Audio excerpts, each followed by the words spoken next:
Hello, my dear young friends and my scholars. You are most welcome in Nayab Thoughts in English and myself Renu. और आज हम पढ़ने जा रहे हैं class 9th English beehive poem number 6 no man are foreign. The poem is written by James Kirkup. James Kirkup के बारे में छोटा सा इंट्रोडक्शन आपको देना चाहूँगी मैं. इनका बर्थ 1918 में और डेथ 2009 में हुई और ये एक इंग्लिशमैन हैं और इंटरनेशनली अंतर्राष्ट्रीय ख्याति प्राप्त एक पोइट हैं, जर्नलिस्ट हैं, नॉवलिस्ट हैं, नाटककार हैं, ट्रांसलेटर हैं. और उन्होंने न केवल काम किया एक टीचर की हैसियत से इंग्लैंड में, लेकिन उन्होंने स्वीडन, स्पेन और जापान में भी ये वर्क किया. ओके नाउ जो इनकी पोम है वो एक बहुत ही सुंदर मैसेज को देती है. और वो क्या मैसेज है कि पोम का नाम है नो मैन आर फॉरेन, कोई भी मनुष्य विदेशी नहीं है. सेंट्रल आइडिया क्या है इस पोम का कि जो दूसरे देशों के जो लोग हैं वो हमसे अलग हमें नहीं समझना चाहिए. वो जैसे हम हैं वैसे ही वो लोग भी हैं. वी ऑल ब्रेथ, हम सभी सांस लेते हैं, लिव ऑन दिस अर्थ, और इस धरती पर रहते हैं. और इसी धरती के ऊपर जब हम मर जाते हैं तो इसी धरती के नीचे हम बरी हो जाते हैं. हम इसी के नीचे हमें दफना दिया जाता है. हम इस धरती के जितने भी एलिमेंट्स हैं, सन, एयर, वाटर, इस सब को हम शेयर करते हैं. और हम सभी जब शांति होती है तो प्रॉस्पर होते हैं और जब युद्ध होता है तो सफ़र करते हैं. हम एक जैसी मेहनत करते हैं और प्यार के ज़रिए हमें जीता जाता है. और शॉर्ट में हम कह सकते हैं कि जो लाइफ है it is same everywhere and it's commonality can be understood by everyone. और हर कोई हमारे सामान्य जो हम लोग हैं उनकी परेशानियों को, दिक्कतों को, खुशियों को, हंसी खुशी सबको एक जैसे ही सब कुछ होता है. ओके जब हम वॉर होता है उसके अगेंस्ट लड़ते हैं तब क्या होता है, अपने आप को ही नुकसान पहुंचाते हैं और स्मोक और फायर के ज़रिए अपनी ही धरती को हम क्या करते हैं, प्रदूषित करते हैं. Now no man are foreign by James Kirkup. Have you ever thought of some people as strange. क्या आपने कुछ लोगों के बारे में सोचा है जो अजनबी हैं और अदर कंट्रीज एज फॉरेन, या आपकी नज़र में जो देश हैं वो विदेशी हैं. We have many ways of thinking of other people as different from us as them.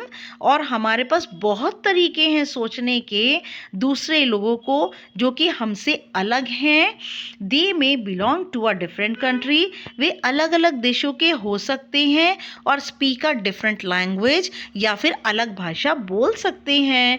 In this poem however, इस पोम में हालांकि the poet reminds us of the many ways, poet याद दिलाता है हमें बहुत अलग अलग तरीके in which we are all the same, जिसमें हम सब एक से हैं.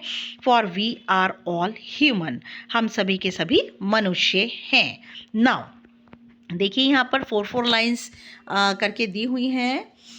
रिमेंबर, याद रखिए. Remember no man are strange, याद रखो कोई व्यक्ति अजनबी नहीं है.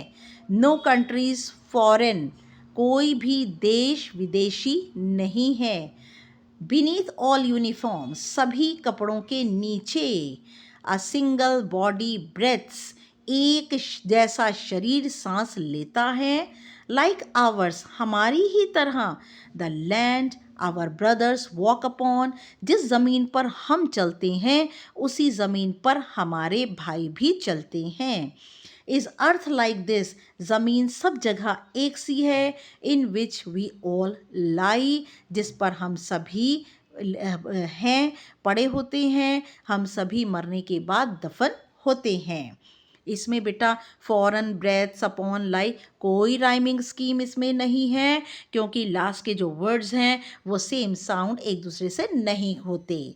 Now they too aware of sun, they here refers to the people of other countries. वे सभी अवेयर ऑफ सन, वे सभी सूर्य से परिचित हैं, हवा पानी से परिचित हैं. ये वो नेचुरल एलिमेंट हैं जिन्हें हम यूज़ करते हैं, उन्हें वो भी यूज़ करते हैं. Are fed by peaceful harvest, और वह भी शांति की फसलों को काटते हैं. कि जब शांति होती है तो हम प्रॉस्पर होते हैं. By wars wars, long winter starved, और जब युद्ध होता है उसमें उसकी जो ठंडक होती है उसमें वो भी भूख की वजह से पीड़ित होते हैं।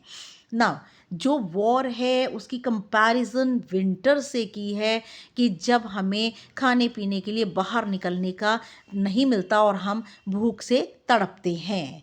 दियर हैंड्स आर आवर्स, उनके हाथ भी हमारे हाथों जैसे हैं। And in their lines we read, और उनके हाथों में हम पढ़ते हैं a labour not different from our own, उनके हाथों में भी वही मेहनत है जो हमारे हाथों में लिखी है, उनकी किस्मत में भी वही मेहनत की लाइनें हैं जो हमारी किस्मत में हैं।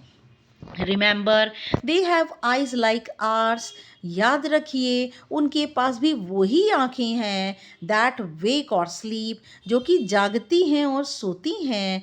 And strength that can be won, और वही ताकत है जो कि जीती जा सकती है बाय लव, प्यार के ज़रिए किसी भी ताकत को जीता जा सकता है। In every land is common life, हर ज़मीन पर चाहे वो कोई भी भाषा बोलने वाले हों, कोई भी कपड़े पहनने वाले हों, कुछ भी खाने वाले हों, सबकी जो लाइफ है वो कॉमन है। That all can recognise and understand, सभी एक दूसरे को पहचान सकते हैं और समझ सकते हैं। लेट अस रिमेंबर, आओ याद करो। Whenever we are told, जब हमें सिखाया जाता है, कहा जाता है टू हेट आर ब्रदर्स, कि हम अपने भाइयों से घृणा करें। इट इज़ आर सेल्फ, ये हम खुद हैं।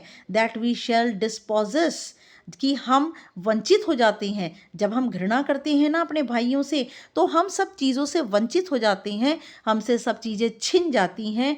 बिट्रे, हम अपने आप को धोखा देते हैं। कंडेम्ड, हम अपने आप से घृणा करते हैं। रिमेंबर, याद रखो, we who take arms against each other, हम वो हैं जो कि आर्म्स का मतलब एक दूसरे के लिए अस्त्र और शस्त्र उठाते हैं। It is the human earth that we defile, और अस्त्र शस्त्र उठाकर हम खुद मनुष्य की जो ज़मीन है उसे डिफाइल का मतलब पोल्यूट करते हैं, कंटेमिनेट करते हैं। जब हम अस्त्रों शस्त्रों का प्रयोग करते हैं तब हमारी धरती पर धूल, हवा, सब कुछ प्रदूषित हो जाती है। आवर हेल्स ऑफ फायर एंड, और हमारे आग का नर्क एंड डस्ट और धूल, आउटरेज द इनोसेंस, ये हमारी मासूमियत को क्या करती है, बिल्कुल तबाह कर देती है। Of air that is everywhere our own, वो हवा जो कि हम सभी की है, वो हवा इस युद्ध से, अस्त्रों शस्त्रों से, हमारी घृणा से प्रदूषित हो जाती है। रिमेंबर, याद रखो, नो मैन आर फॉरेन, कोई मनुष्य विदेशी नहीं है। एंड नो कंट्रीज स्ट्रेंज, और कोई भी देश स्ट्रेंज नहीं है। Okay, now in the poem No Men Are Foreign, the poet expresses his belief that all men are the same across the world. He believes that men need not be strangers owing to the fact that they belong to different countries. अलग अलग देशों से संबंधित होने के बाद भी हम लोग अजनबी तो हैं, लेकिन हम लोग एक दूसरे के भाई बहन हैं। बीनीथ देयर यूनिफॉर्म्स, हमारे सभी की यूनिफॉर्म के नीचे ऑल मेन आर अलाइक, सभी एक जैसे हैं। They walk on the same earth and they are fed by the same kind of harvest, सभी एक जैसे हैं, एक जैसी फसलों को खाते हैं। Every man on this earth works hard and स्लीप्स at the end of the day, और हर मनुष्य इस धरती पर सख्त मेहनत करता है और दिन का अंत हो जाने पर सो जाता है। Regardless of where he comes from, a man needs love. The poet wishes us to remember that whenever we are told to hate our brothers, we only dispossess, betray and condemn ourselves. जब भी कोई हमें कहता है ना कि आप इसे घृणा करो, तो वो हमारे लिए नुकसान है। हम अपने आप को धोखा देते हैं, अपने आप का शोषण करते हैं, अपने आप को हर चीज़ों से वंचित करते हैं। When men use guns against each other, they only defile the earth that belongs to all. They pollute the clean air with smoke and fire. The poet reiterates the fact that no man is strange and no country foreign. Next video तक के लिए good luck and good bye.